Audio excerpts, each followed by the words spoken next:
Just yesterday, the IMF was asking the government remove fuel subsidy in its entirety and also increase electricity tariff. Whereas the society, there's no country in the world where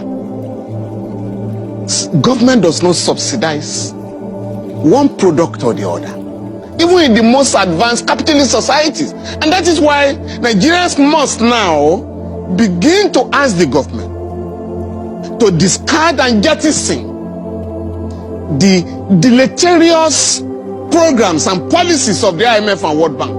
Just last month, the IMF was accusing the British government of not investing enough in education and health. This same agency, these Bretton Woods institutions are asking our government to remove all subsidies and impose a rush of increases on goods and services in our country. So I think these are the issues. This government must no, this is very important. The only economic body recognized by the Constitution to advise the president is the National Economic Council. So why has that body abdicated its responsibility to the IMF and World Bank?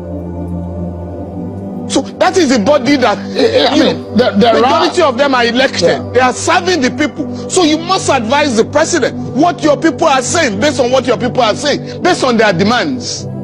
It is an ideological battle.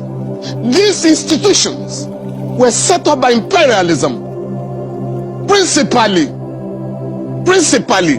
to destroy the economies of developing countries. Why they turn the other eye when Western governments are giving subsidies to their people. And I am challenging the IMF here to take interest in the report of the 2020 report of the Auditor General of the Federation, sent to the National Assembly last November.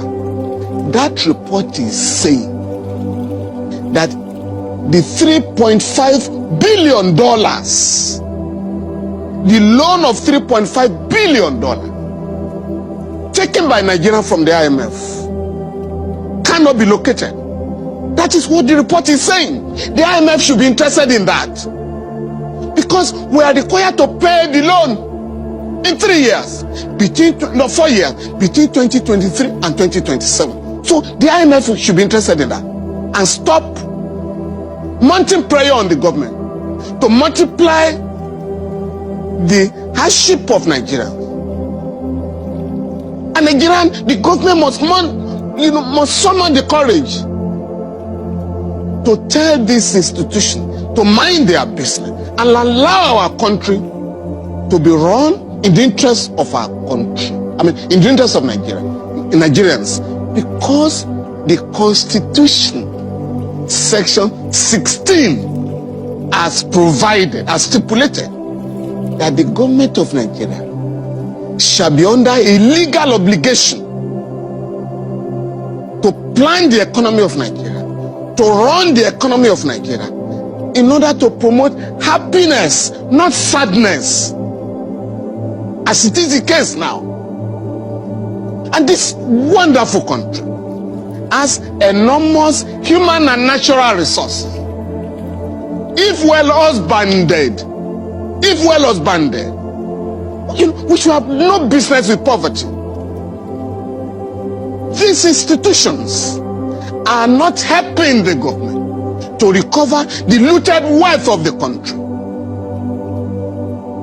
hidden in the West, hidden in Western banks and other financial institutions. So all they do is to mount prayer on the government. Thou shalt remove subsidies, otherwise your economy will collapse. But the economy of the United Kingdom is not collapsing. So the economy of the United States is not collapsing. Germany and the rest of them that are giving subsidies to their people.